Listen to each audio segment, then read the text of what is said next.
इंद्रियाणि मनोबुद्धि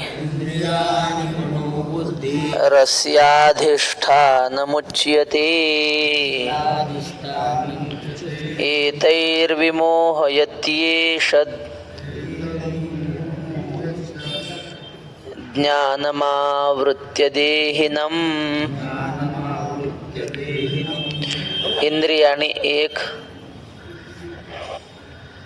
पूर्ण वरची ओळी एक आकड्यातच आहे, खालच्या ओळीत एष दोन, एतैहि तीन आणि शेवटी देहिनम चार.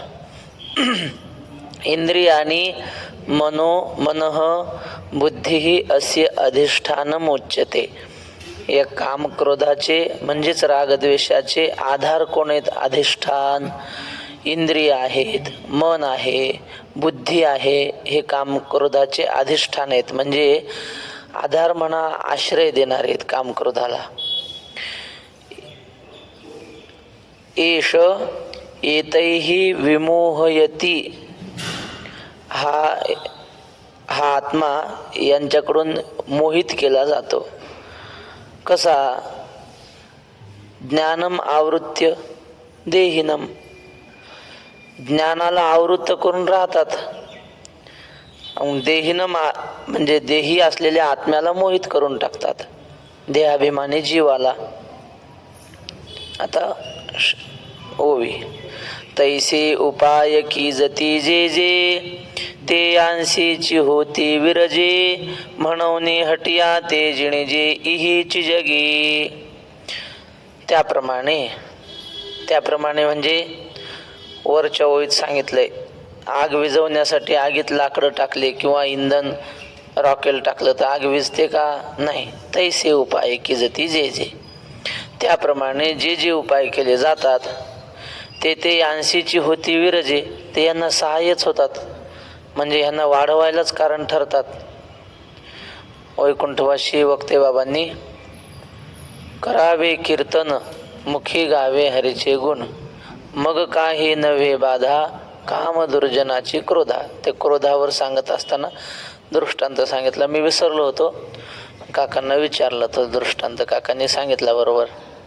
म्हणले एकदा गुरुकुलामध्ये असताना भगवान श्रीकृष्ण, बलराम आणि सात्यकी हे तिघही जण लाकडं आणायला गेले, सरपण आणायला. आणि ते काय त्यांना रस्ता विसरला की काय झालं काय माहिती, संध्याकाळ झाली, अंधार पडला, रस्ताच सापडेना. तिथंच थांबले मग जंगलात तिघही जण. पण आता जंगल आहे, हिंस्र पशु पक्षी तिथं, मग आता काय करायचं?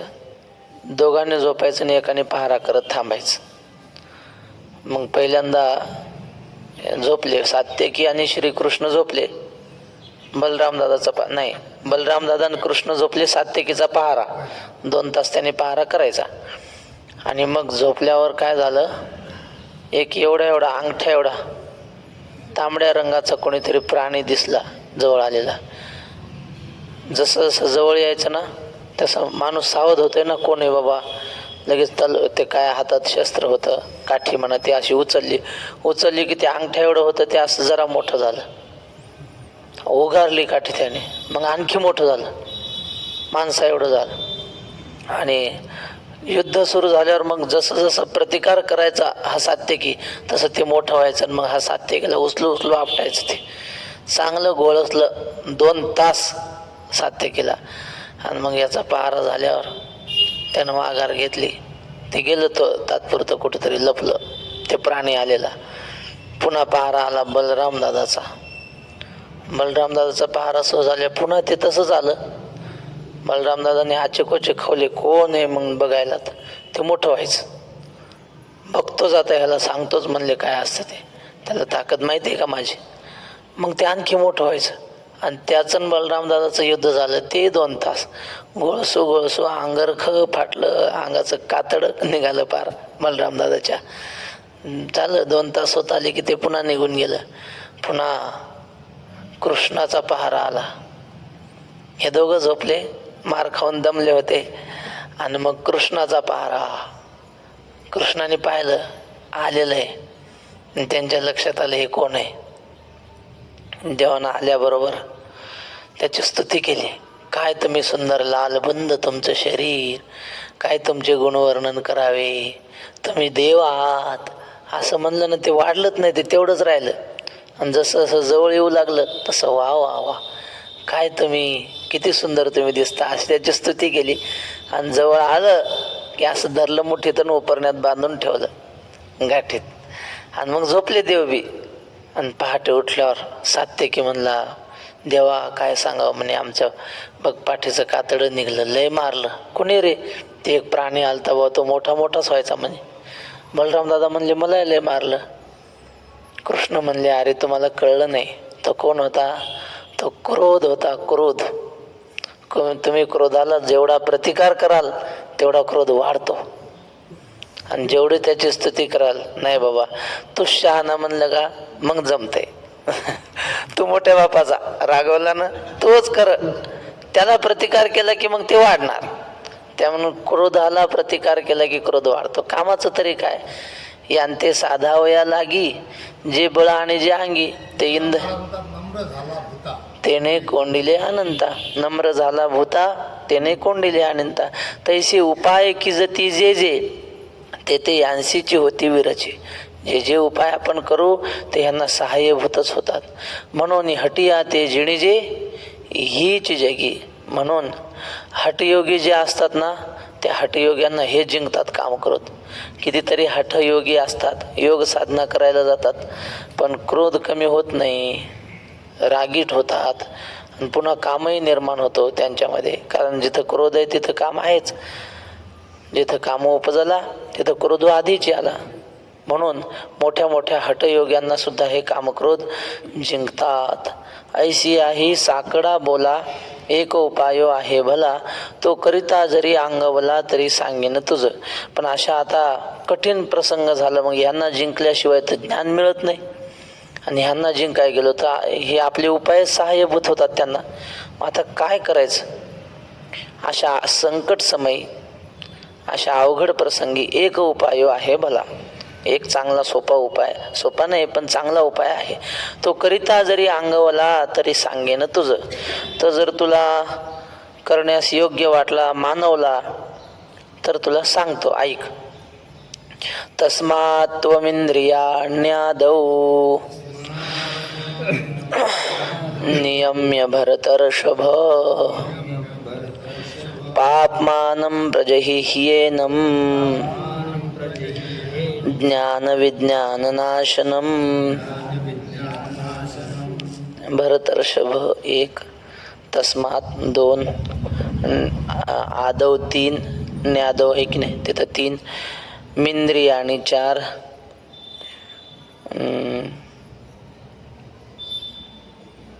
पाच नाही लिहिलं वाटतं खाली. ज्ञान विज्ञान नाशनम सहा, हा पाच आहे. नियम्य पाच, ज्ञान विज्ञान नाशनम सहा, हियेनम सात आणि पापमानम ब्रज ही आठ.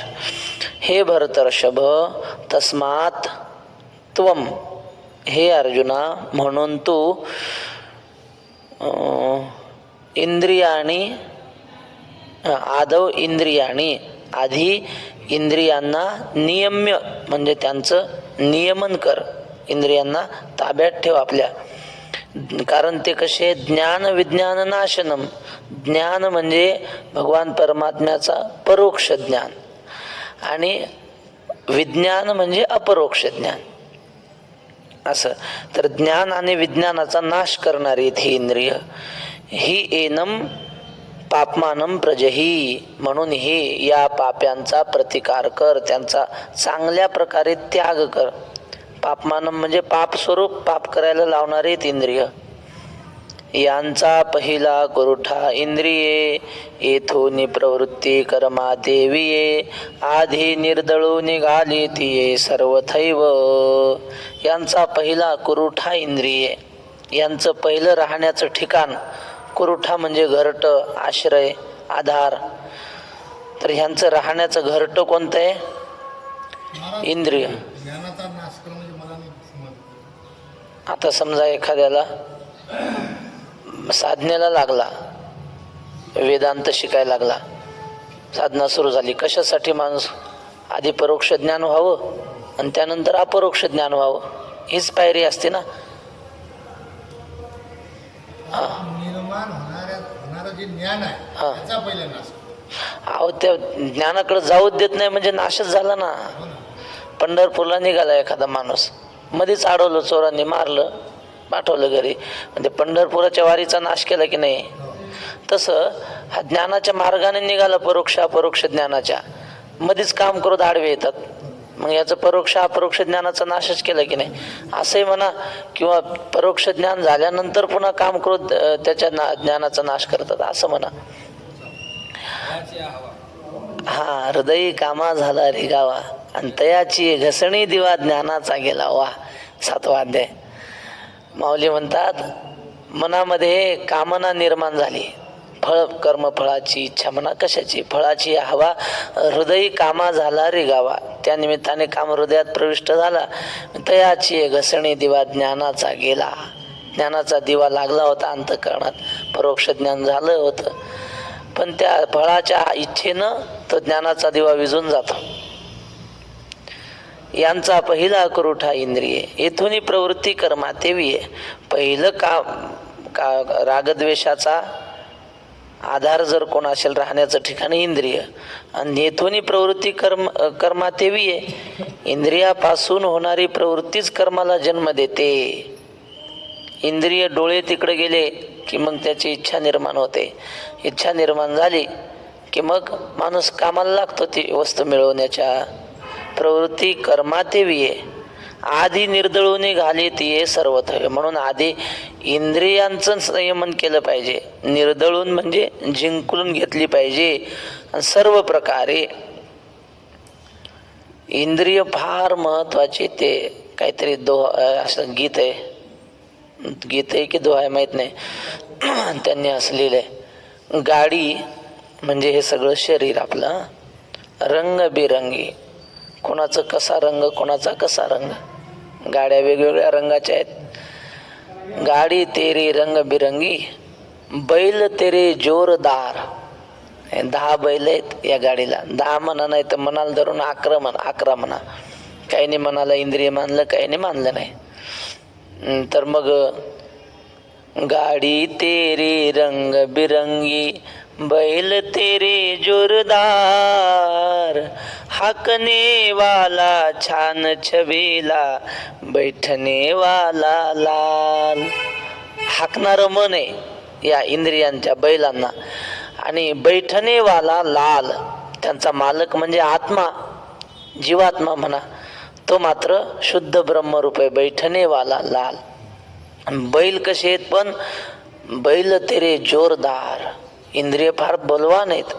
म्हणून माऊलीने म्हटलंय, इथून इंद्रियापासूनच सगळ्या कर्माची प्रवृत्ती निर्माण होते. म्हणून आधी इंद्रिय आवरावे आणि मग परमार्थ करावा.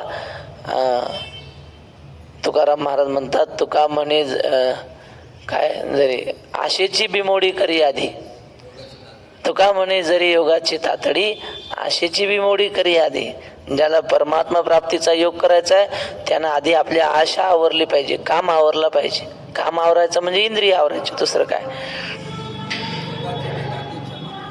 आधी दमा इंद्रिय. वा वा, योगाचे ते भाग्य क्षमा. योगाचं योग प्राप्त होऊन पुन्हा जर तो क्षमावान झाला तर त्या योगाचं भाग्य, हे गोष्ट खरी. पण त्याआधी दमा इंद्रिये, इंद्रियांचं दमन पाहिजे. चला आता श्लोक. इंद्रियाणि पराण्याहु रिंद्रियेभ्यः परं मनः, मनसस्तु परा बुद्धिर, यो बुद्धेः परतस्तु सः. इंद्रियाणि पराण, इंद्रियाणि 1, मनः 2, परम 3. खालची ओळ सरळच आहे. इंद्रियाणी म्हणजे इंद्रिये, पराणी आहुहु म्हणजे स्थूल देहापेक्षा इंद्रिय श्रेष्ठ आहेत. बर, इंद्रियेभ्यः मनः परम, इंद्रियापेक्षा मन पलीकडचं आहे म्हणजे श्रेष्ठ आहे. मनसः तू बुद्धी परा, मनापेक्षा बुद्धी श्रेष्ठ आहे. आणि बुद्धे हे परह तू सहा, बुद्धीच्या पलीकडे किंवा बुद्धीपेक्षा श्रेष्ठ आत्मा आहे, परमात्मा आहे असं. मग मनाची धाव पारुशेल आणि बुद्धीची सोडवण होईल, इतुकेन तारा मोडेल या पापियांचा. म्हणजे इंद्रियाचं संयमन केलं वरच्या ओवीत सांगितल्याप्रमाणे तर काय होईल, मनाची धाव पारुशेल, मनाची धावपळ थांबल. जर इंद्रिय आपण संयमित ठेवले मन जास्त पळणार नाही, आवरलं जाईल. आणि बुद्धीची सोडवण होईल, बुद्धीला भ्रमाने बांधलेलं असतं. मन कुणीकडे पळायलं का बुद्धी भ्रमिष्ट होते, बांधली जाते भ्रमाने. आणि मग जर इंद्रिय आवरले तर मन पळणार नाही कुणीकडे. मन पळालं नाही तर बुद्धीला भ्रमाचं बंधन सुटेल, बुद्धी भ्रमापासून मुक्त होईल. इतुकेन थारा मोडेल या पापियांचा. आणि एकदा मन शांत झालं, बुद्धीचा भ्रम निघून गेला की या पाप्यांचा थाराच मोडेल, कामक्रोधांचा. त्यांना राहायला जागाच राहणार नाही. एवं बुद्धे परम बुद्ध्वा संस्तभ्यात्मानमात्मना जहि शत्रुं महाबाहो कामरूपं दुरासदम. महाबाहो एक, वरच्या ओळीतलं एवम दोन, खालच्या ओळीत कामरूपम तीन, शत्रुम चार, जही पाच.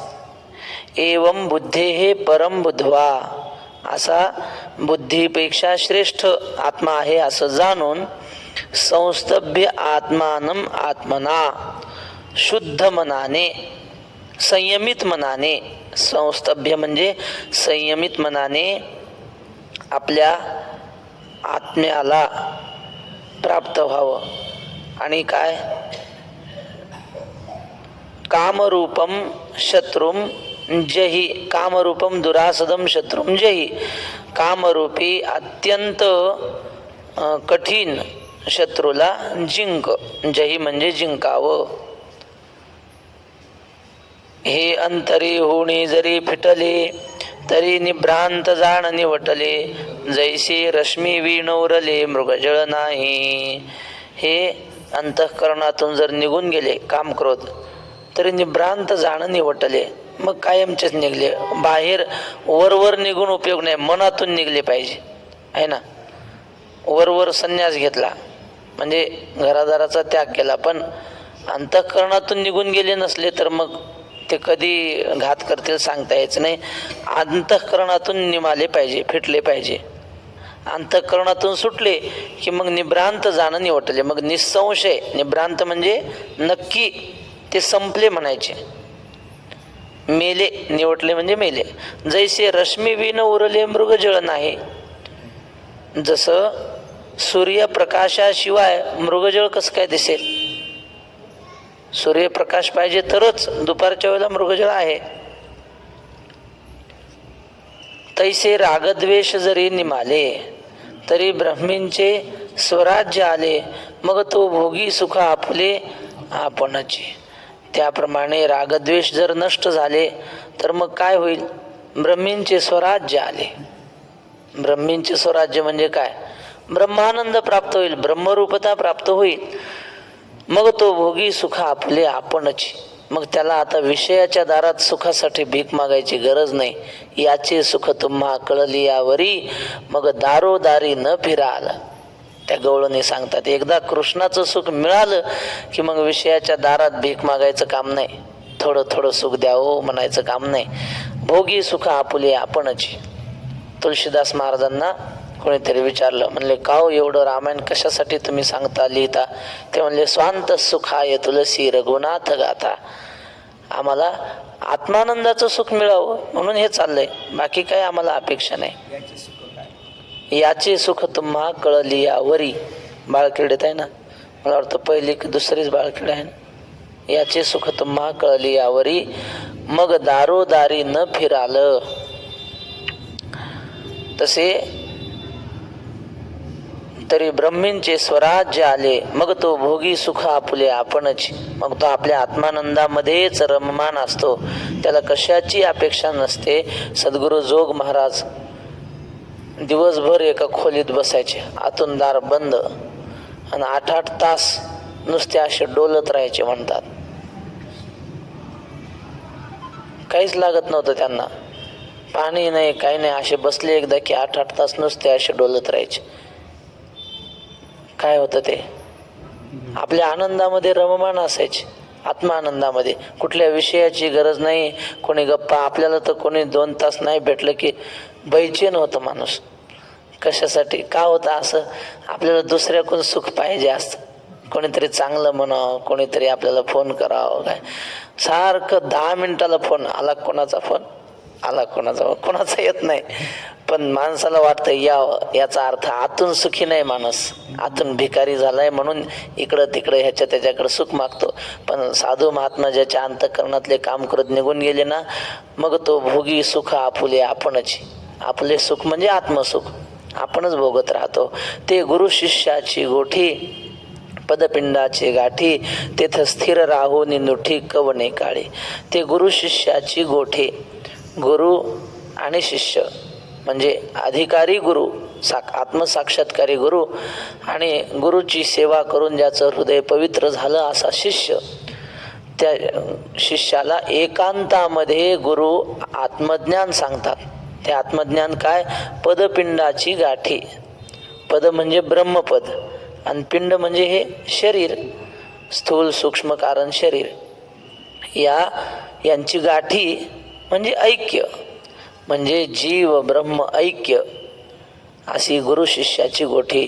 तत्वम असी अहम ब्रह्मास्मी या महावाक्याचा उपदेश गुरु शिष्याला करतात, आणि तेही एकांतात करतात, अधिकारी शिष्याला करतात. आणि मग गुरुच्या आशीर्वादाने, गुरुमुखातून येणाऱ्या महावाक्याने, तुका म्हणे कानी ऐकली मात, अंतोची झाला घात जीवपणा, अशी शिष्याला ब्रह्मरूपता प्राप्त होते. आणि मग एकदा ब्रह्मरूपता प्राप्त झाली की तेथ स्थिर राहून नोठी कवणे काळी. मग त्या बोधावर तो शिष्य स्थिर राहतो, कधीही तिथून च्युत होत नाही. त्याचा ब्रह्मबोध कायम राहतो. हा पद म्हणजे ब्रह्मरूप, ब्रह्म तत्व. पिंड म्हणजे जीव म्हणा, किंवा स्थूल सूक्ष्म कारण शरीर म्हणा. तर गुरु त्याला काय सांगतात?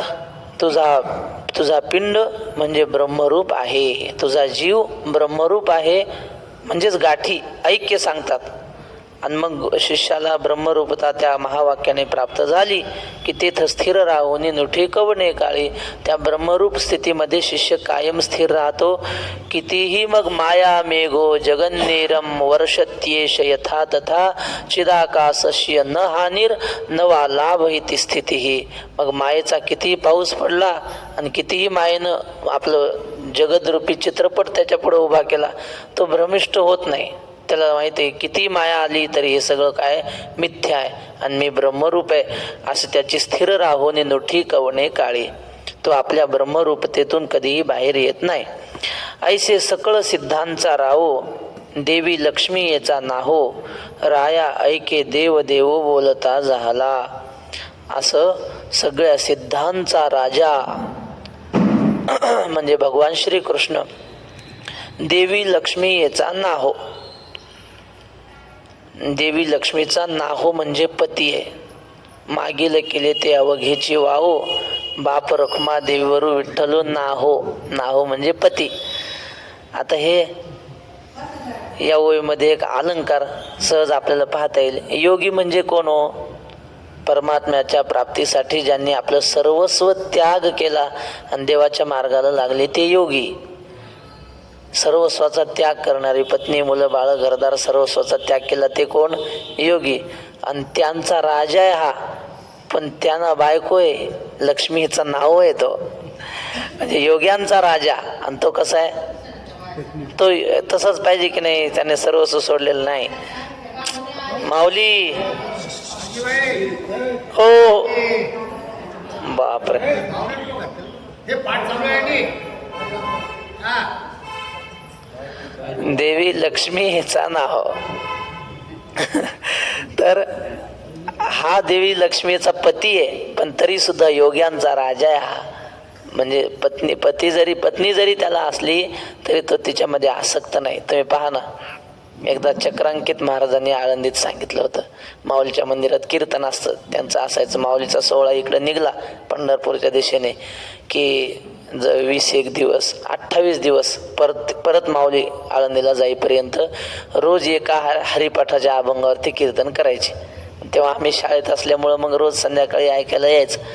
तर मंदिरामध्ये विनामंडपात असे 4 चित्र होते. एका बाजूला भगवान श्रीकृष्णाने गोवर्धन उचललेला, एका बाजूला भगवान महाविष्णू असे शेषावर झोपलेले आणि लक्ष्मी माता त्यांचे पाय दाबतीये असं चित्र होतं.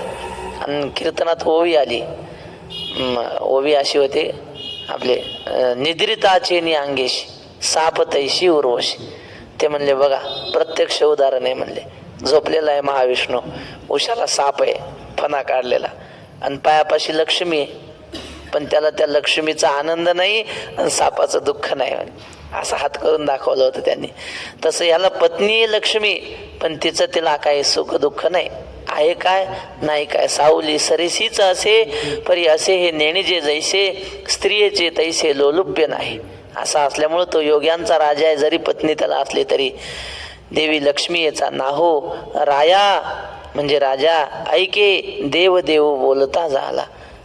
राया ऐके देव देव असं कोण कोणाला म्हटलं सांगा बरं. राया म्हणजे राजा ऐक असं देवाचा देव श्रीकृष्ण म्हणाला. म्हणजे संजय धृतराष्ट्राला सांगतो, धृतराष्ट्र राजा आहे ना, राया ऐके देव देव बोलता झाला. आता पुनरपी तो अनंतू आद्य की मातू सांगेल तिथं पंडूस तो प्रश्न करील. आता पुनरपी म्हणजे पुन्हा, तो अनंतो तो श्रीकृष्ण आद्य एकू मातू एकी मातू म्हणजे एक आद्य म्हणजे फार जुनी गोष्ट घडून गेलेली सांगणारे. आद्य म्हणजे पुरातन जुनी गोष्ट सांगणारे. तिथं पंडूस तो प्रश्न करील. अर्जुन प्रश्न विचारणार आहे आणि भगवान श्रीकृष्ण त्याला फार जुनी एक गोष्ट सांगणार आहे असं म्हणा, किंवा देव जुनी गोष्ट सांगणार आहे त्या गोष्टीवर अर्जुन प्रश्न विचारणार आहे असंच आहे. आधी देव गोष्ट सांगणार आहे त्या गोष्टीवर अर्जुन प्रश्न विचारणार. देव म्हणणार आहे की मी सूर्याला उपदेश केला. अर्जुन म्हणतो तू काय बावळ समजला का मला? अरे तू माझ्यापेक्षा फार तर 2 वर्षानं मोठा असेल. नाही जवळजवळ अर्जुन आणि कृष्ण सारख्याच वयाचे होते. आणि सूर्य तर आपल्या बापाच्या आधीच आहे ना, आणि त्याला तू कसं काय उपदेश केला? तुझं माझं वय सारखंच आहे आणि आपल्या आधीच्या सूर्याला कधी उपदेश केला असा अर्जुन त्याला प्रश्न आहे. आद्य की मातू आणि तिथं पंडूस तू प्रश्न करील, तिथं अर्जुन प्रश्न करणार आहे. तया बोलाचा हन पाडू की रसवृत्तीचा निवाडू येणे श्रोतया होईल सुरवाडू श्रवण सुखाचा. त्या बोलण्याची काय तुम्हाला योग्यता सांगावी, काय ते बोलणं सांगावं, किती भारी येते. रसवृत्तीचा निवाडू शांतादी रस त्या ठिकाणी आपल्याला प्राप्त होणार आहेत. शृंगार वीर करुणा अद्भुत हास्य भयानका बिभत्स रौद्र शांतश्च नवधा कीर्तिता रसाहा. ते नवरस आपल्याला त्या ठिकाणी प्राप्त होणार आहेत. येणे श्रोतया होईल सुरवाडू श्रवण सुखाचा. आणि मग ह्यामुळं ऐकणाऱ्या श्रोत्यांना या रसांच्या प्राप्तीमुळं सुरवाडू म्हणजे श्रवण सुखाचं राज्य प्राप्त होईल. सुरवाडू शब्दाचा अर्थ ह्यांनी दिला रसभरीतपणाचा सुकाळ. रसभरीत म्हणजे श्रवणाचा लाभ होईल, श्रवण सुखाचा लाभ होईल. ज्ञानदेव म्हणे निवृत्तीचा सांग उठावा करू न्योन्मेषाचा मग संवादो श्रीहरी पार्थाचा भोगावा बापा. ज्ञानेश्वर महाराज म्हणतात मी निवृत्तीनाथांचा शिष्य आहे. ज्ञानेश्वर महाराजांचा एक असाही अभंग आहे. माऊली म्हणतात निवृत्ती गार्हस्थ्य मांडले आहे निष्काम आपत्य प्रसवत जाय. आमचे निवृत्तीनाथ यांनी गृहस्थाश्रम केला आणि त्यांना सगळे निष्कामच पोरं जन्माला आली, साधूच सगळे. रूपक केले रूपक. निवृत्तीनाथ म्हणजे गुरु म्हणजे मायबापच ना शिष्याचे. आणि त्यांचा अनुग्रह ज्यांना ज्यांना झाला ते सगळे निष्कामच पोरं साधूच जन्माला आले, एकही दुर्जन जन्माला आलेला नाही. आणि तशी निवृत्तीनाथांचा मी शिष्य आहे म्हणा, किंवा असं रूपकाच्या माध्यमातून त्यांचा निष्काम अपत्य असं म्हणा. ज्ञानदेव म्हणे निवृत्तीचा, चांग उठावा करून उन्मेषाचा. निवृत्तीनाथांचे शिष्य असलेले ज्ञानेश्वर महाराज म्हणतात की आपल्या प्रतिभेला चांगल्या प्रकारे प्रोत्साहित करून, म्हणजे ऐकायचं ते असं मरगळल्यासारखं नाही, आपल्या बुद्धीला काय करायचं, प्रफुल्लित, चांग उठावा करून उन्मेषाचा. उत्साहित, उठावा म्हणजे उत्साहित, उत्साहाचा, ज्ञानाची भूक लागली पाहिजे. मग संवादो श्रीहरी पार्थाचा भोगावा बापा, आणि मग श्रीहरीचा आणि अर्जुनाचा संवाद भोगावा. वैकुंठवासी रंगनाथ गुरुजी परभणीकर रात्री 1:30-2 वाजता उठायचे आणि त्यांना झोपच नव्हती, सारखं चिंतन डोक्यात. ते झोपले तरी असा पाय त्यांचा असा हलत राहायचा, म्हणे पाय गुरुजींचा. याचा अर्थ काय, चिंतन चालूच राहायचं सारखं. आणि मग रात्री 1:30-2 वाजताच उठायचे. पोरं उठा उठा, मला एक वाक्य आठवलं, तेवढं लिहून घ्या म्हणायचे. कोटी वाक्य सारखं आठवत राहायचं काहीतरी, आणि मग लिहून घ्या. पोरांनी गडबडीनं उठायचं आणि ते गुरुजींचं वाक्य लिहून घ्यायचं. गुरुजी म्हणायचे आता जर नाही सांगितलं आणि एकदा विसरून गेलं की पुन्हा कधीच आठवणार नाही. मग म्हणून रात्री 1:30-2 वाजता उठून पोरंही लिहून घ्यायचे आवडीनं. ते पोरं म्हणले नाही काय गुरुजी कधी बी उठवतात. त्यांना सांगायची हौस आणि पोरांना ऐकायची हौस त्या काळातल्या विद्यार्थ्यांना. आणि त्यामुळं काय व्हायचं, मग त्या वेदांताचा आनंद मिळायचा ना. कसे सांगायचे गुरुजी, श्री गुरु पाटील काका यांनी सांगितलं, म्हणजे झाडू मारणाऱ्या या नगरपालिकेच्या बाया आहेत ना, त्या मुरलीधर मंदिरापासून सकाळी गुरुजीचा पाठ 7 वाजता म्हणा 6 वाजता असायचा. त्या झाडू मारायला आल्या की हातात झाडू तसाच, तासभर तसाच झाडू घेऊन उभ्या राहायच्या. म्हणजे त्या झाडू मारणाऱ्या बायांना सुद्धा वेदांत समजायचा, असे गुरुजी सांगायचे. एक कोणीतरी म्हातारी आजी होती, चातुर्मासाला राहिली बिचारी. 4-5 चातुर्मास गुरुजींचे ऐकले. न तर वय झालं, काही होईना चातुर्मासाला राहणं. मग तिचा पोरगा होता चांगल्या नोकरीला मोठ्या. तिनं सांगितलं बाळा मला जाणं होत नाही, पण तू जाऊन फक्त गुरुजींचं दर्शन घेऊन ये आणि हे आपले 400-500 रुपये दक्षिणा त्याच्या पायावर ठेवून ये. तो म्हणलं ते मला काय सांगू नको, माझी ड्युटी आहे, माझं काम बुडतं. अरे बाबा 1 दिवस सुट्टीच्या दिवशी जाऊन ये फक्त. पोरगा काय ऐकायला तयार नाही, पण म्हातारीनं सारखा नादच लावला, एकदा जाऊन ये, एकदा जाऊन ये. माझं आता काही खरं नाही, मला नेऊ नको, तू तर जाऊन ये. मग एकदा लय म्हातारी नाद लावली म्हणून आला ऐकायला. आला तर आता एवढी गर्दी, 2-3 मजले भरलेले मुरलीधर मठाचे, लगेच दर्शन घेऊन कसं जावं.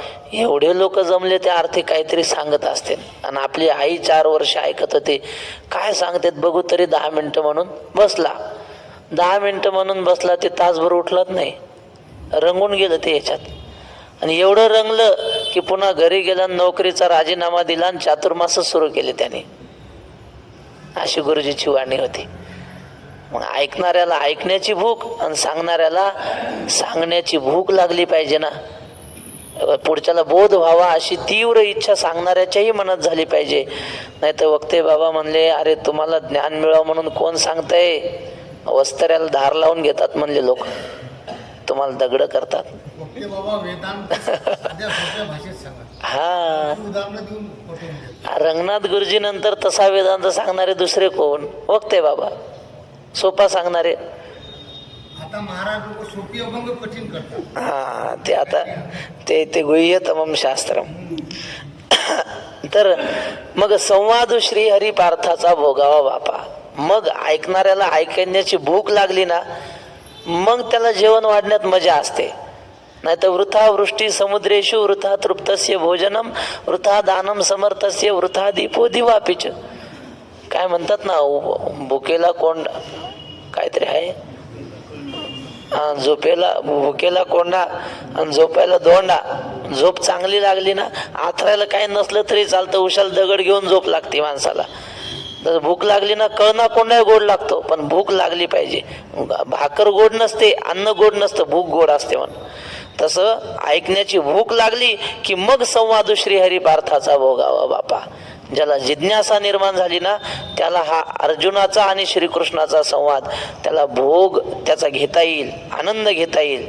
अशा प्रकारे इति श्री ज्ञानदेव विरचितायां भावार्थ दीपिकायां तृतीयोध्याय हा तिसरा अध्याय या ठिकाणी संपला. श्रीकृष्णार्पणमस्तु. श्री गुरुचरणारविंदार्पणमस्तु. आजी श्रवणेंद्रिया पाहले जे येणे गीता निदान देखिले, आता स्वप्नची हे तुकले साचा सरीसे. सुरुवात करू, बाकी मग उद्या पाहू. वेळ झाली का? झालीच आहे वेळ. हो, या ज्ञानेश्वर महाराज म्हणतात आमची श्रवणेंद्रिय म्हणजे कान यांना आजपर्यंत नुसत्या अज्ञानाच्याच गोष्टी ऐकायला मिळत होत्या. काय मिळतं गावात जर आपण फिरलो, काय सांगतात लोक? काय नाही, याचं असं झालं, त्याचं तसं झालं, तसं झालं. अनंत वाचाळ बरळ ती बरळ. मग कानाचं जीवन, कानाची सार्थकता कशात आहे? आत्मज्ञान या कानाने ऐकावं आणि मुक्त व्हावं. काय बघा, जुने लोक कशी सांगायचे, बहिऱ्या माणसाला मोक्ष होईल की नाही सांगा. काय म्हणणं आहे तुमचं? कारण मोक्ष कशाने होतो? महावाक्याच्या श्रवणाने होतो ना. बहिऱ्या माणसाला मोक्ष होईल की नाही? कसं काय होईल? त्याला ऐकूच येत नाही, महावाक्याचं श्रवणच नाही, मोक्ष होतच नाही महाराज. बहिऱ्या माणसाला मोक्ष होणारच नाही, श्रवणच नाही ना. मग आपल्याला देवाने कान दिले तर आपल्याला मोक्ष मिळू शकतो. आणि मग हे काय ऐकल्याने कानाने मोक्ष मिळेल? गप्पा लोकांच्या, पिक्चरचे गाणे, हे ऐकल्याने मोक्ष मिळणार नाही.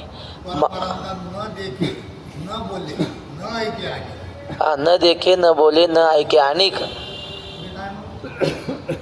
काय तात्पर्य असं असेल की आता हे दुसरं काय ऐकणार नाही, आता देवाचे गुण, फक्त देवाचं नाम.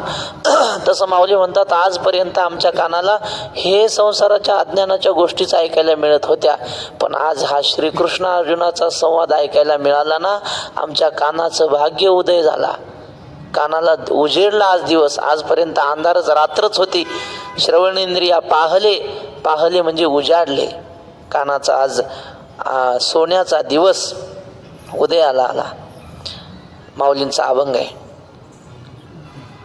आनंदू रे आजी आनंदू रे, पण ही चाल मध्यमला आहे. सारे गम आनंदू रे आजी आनंदू रे, सबाह्य अभ्यंतरी अवघा परमानंदू रे. आनंदू रे आजी आनंदू रे. वैकुंठवासी साहेबराव नानांची चाल आहे.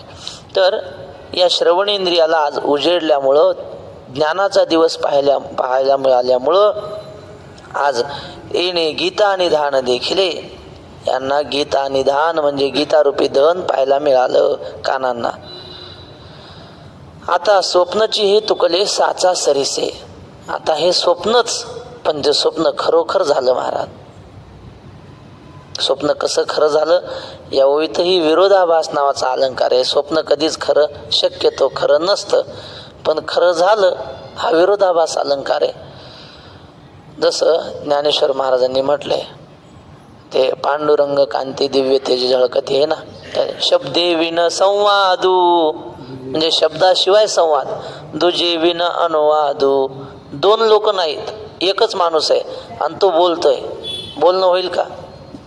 अनुवाद करताच येणार नाही. शब्दे विन संवादू दुजे विन अनुवादू, हे तव कैसे निगमे परेही परते बोलणे खुंटले, वैखरी कैसे निसांगे क्षेमा लागे जीव उतावीळ माझा, मनवनी स्फुरताती बाहो, क्षेम देऊ गेली तव मीची मी एकली, आसावला जेवराहो.